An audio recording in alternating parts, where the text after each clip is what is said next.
नमस्कार दोस्तों। आज की हमारी इस वीडियो में हम आपके लिए जितिया व्रत की कथा लेकर आए हैं। एक समय की बात है, नर्मदा नदी के पास कंचन बटी नाम का एक नगर था। नदी के पश्चिम दिशा में मरुभूमि थी, जिसे बालूहटा कहा जाता था। वहां विशाल पाकड़ का एक पेड़ था।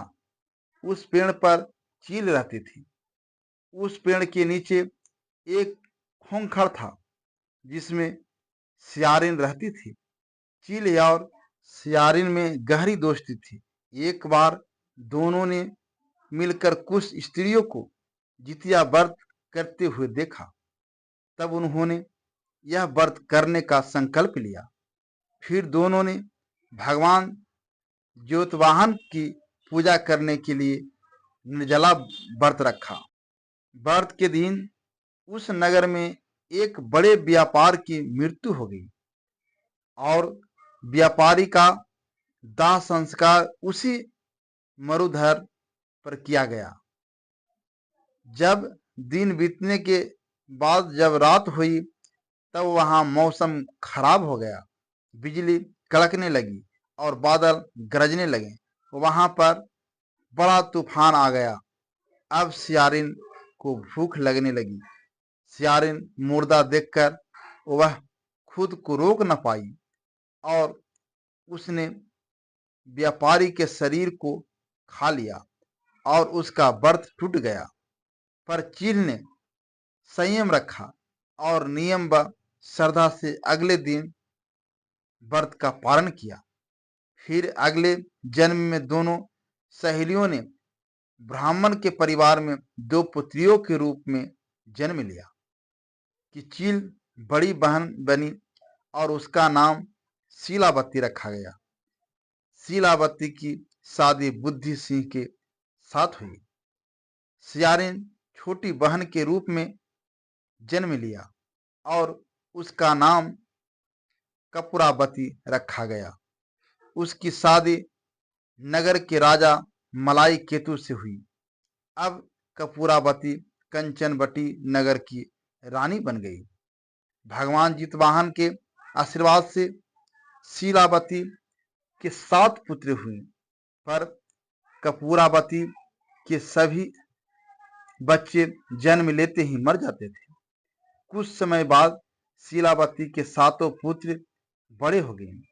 वह सभी राजा के दरबार में काम करने लगे।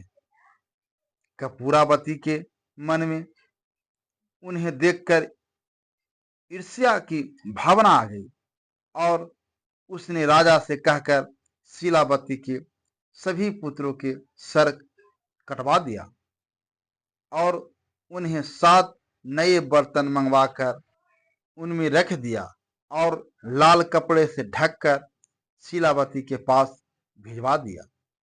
यह देखकर भगवान जितवाहन ने मिट्टी से 7 भाइयों के सिर बनाए और सभी के सिर को उसके धड़ से जोड़कर उन पर अमृत छिड़क दिया, जिससे सभी में जान आ गई और शीलावती के 7 पुत्र जिंदा हो गए और अपने घर लौट आए।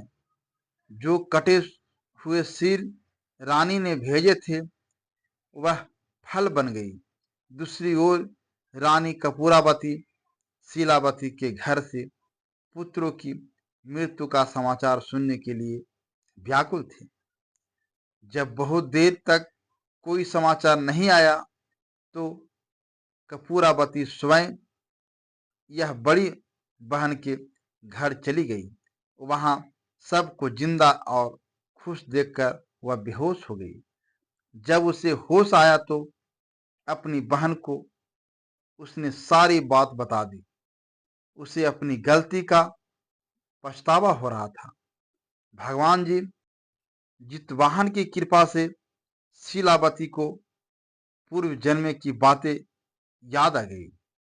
वह कपूरावती को लेकर उसे पाकड़ के पेड़ के पास गई और उसे सारी बात बताई। यह सुनकर कपूरावती उसी समय मृत्यु को प्राप्ति हुई। जब राजा को यह खबर मिली तो उसने उसी जगह पर पाकड़ के पेड़ के नीचे कपूरावती का दाह संस्कार कर दिया। हे भगवान जितवाहन, जैसे आपने शीलावती के 7 पुत्रों की रक्षा करी है, वैसे ही इस कहानी को सुनने वाला और लाइक शेयर करने वाले को सब पर कृपा करना। जय जितवाहन बाबा।